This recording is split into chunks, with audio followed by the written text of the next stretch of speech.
Most business owners aren't marketers. They know their product, they don't necessarily know how to brand it. I took a real store with exactly that problem and ran 6 Claude skills on it. One session, here's the complete brand identity it built. Hi, I'm Tracy, and stick around because by the end of this video, you'll know how to run this process on your own brand. So I ran an audit on this e-commerce site in a previous video. The audit was diagnostic. It looked at the website, the positioning, the competitors, and told you what was broken. It's an outside look at what isn't working. This is different. The brand skills don't look for problems, they build the solution. So an audit says, here's what's wrong. The brand skills I'm using today say, here's what to do about it. I'm going to run them in sequence on that same store. So the first one is brand discovery. And remember, these are strategies actually used by our agency, by a lot of marketing agencies. So these aren't just Claude telling you what to do. These are actual proven processes and strategies.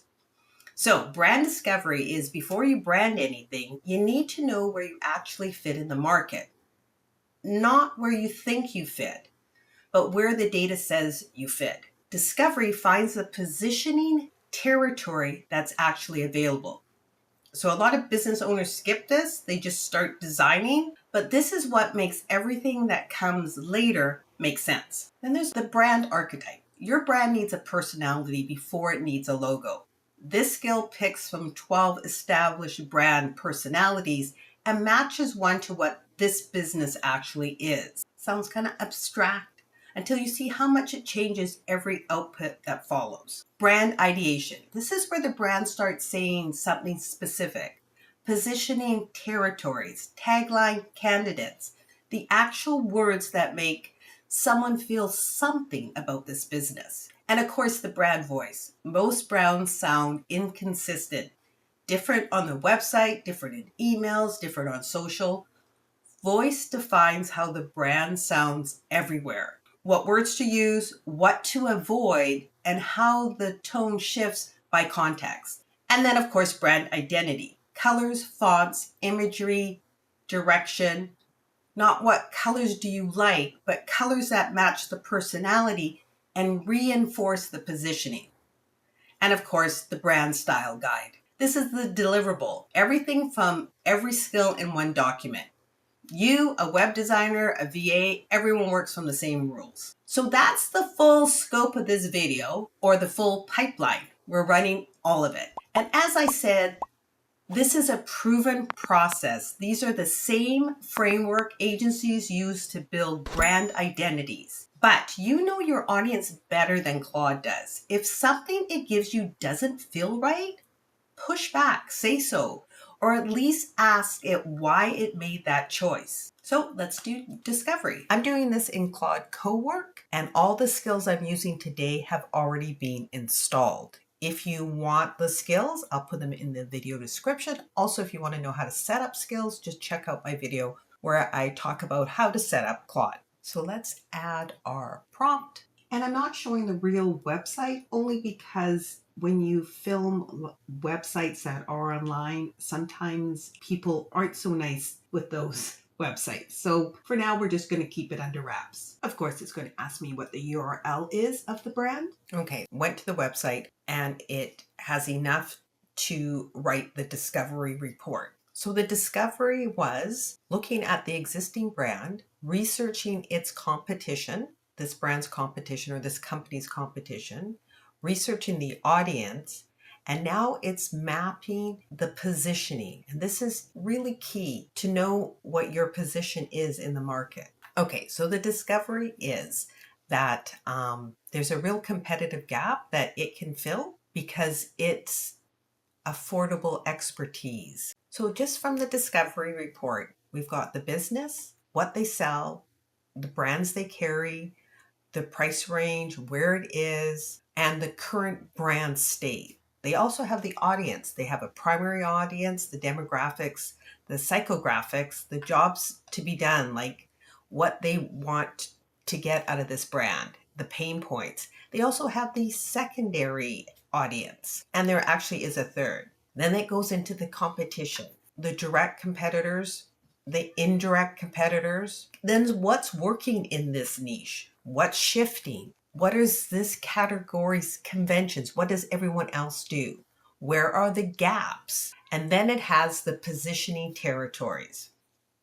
It's 5 distinct directions this company can go. So when I say a territory or a positioning territory, I'm saying, what does this brand stand for that no one else can claim? It's like a little piece of ground in the market. You plant your flag there, and customers associate that idea with you. These are inputs for the ideation. These aren't final decisions.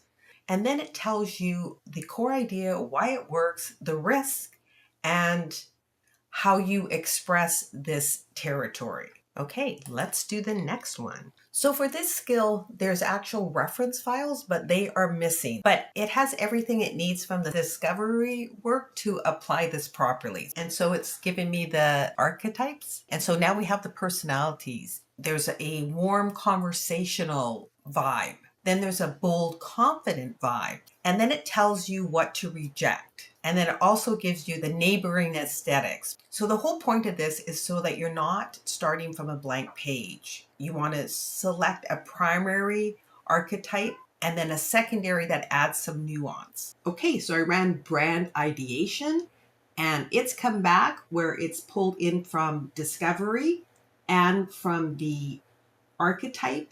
It's come back and said the positioning is locked. It does have one flag regarding the name. And they feel that the brand name, or the company name, I should say, is too generic and ownable by no one. So they're asking if we're open to moving away from the current name. And I know that is a big no. So I'm letting it know, no, there's no movement on the name. So from there, it's going to go into the brand's voice. And it comes back with a ton of stuff. It gives me voice attributes, and there's actually 4 layers of it. Stuff like direct, not blunt, confident, not loud. It gives me tone shifts for the product pages and for the hero section or on the home page. What should be the voice in the email and newsletters or support, or when there's errors on the website or issues with the product. It talks about the vocabulary and grammar, and it gives actual examples of what off voice is and what on voice is, whether it's product descriptions, the about us, or even the socials.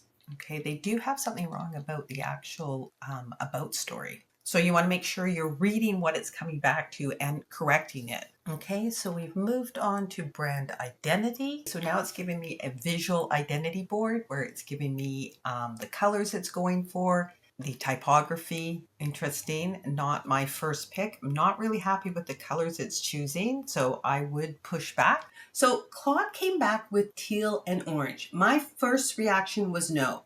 Not because it's wrong technically. It does work as a pairing, but I know this client and I know their customer, and this combination is not speaking to their customer. They've seen teal and orange on Home Depot, on energy drinks. This brand needs to feel community rooted, trustworthy, not loud. So I pushed back. I told it too common, rethink the color story.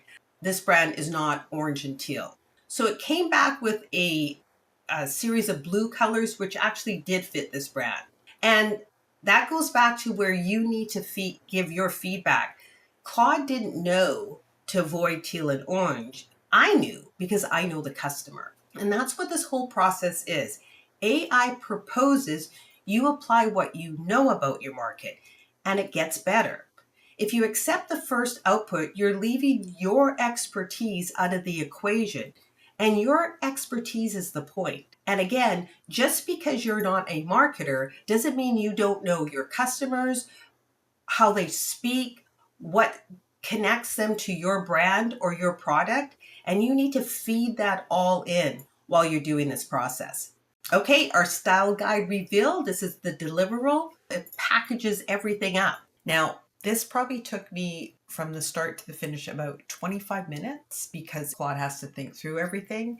And I didn't give it much pushback. I said a couple of things to it. But if you spend a little bit of time and really work on this, it will be great. So that was pretty quick. Again, 6 skills, 1 session, a brand that actually knows what it is now. So this store, this e-commerce site now has a positioning statement. It has a tagline that actually fits what it sells. It has personality, voice guidelines, color systems, typography, complete style guide, all speaking to its audience. These skills do not replace what you know about your customer. Instead, they give that knowledge somewhere to go. And when I pushed back about the color, it's because I knew the customer. The positioning landed because the discovery found something real. The AI did the work, but it needed what I brought to the conversation. So if you run a store and your brand isn't saying anything specific, these skills exist. Just put aside an afternoon and an honest look at who your customer actually is. If you like this video, I'm sure you're going to want to watch this one. And thank you for watching. I'll see you in the next one.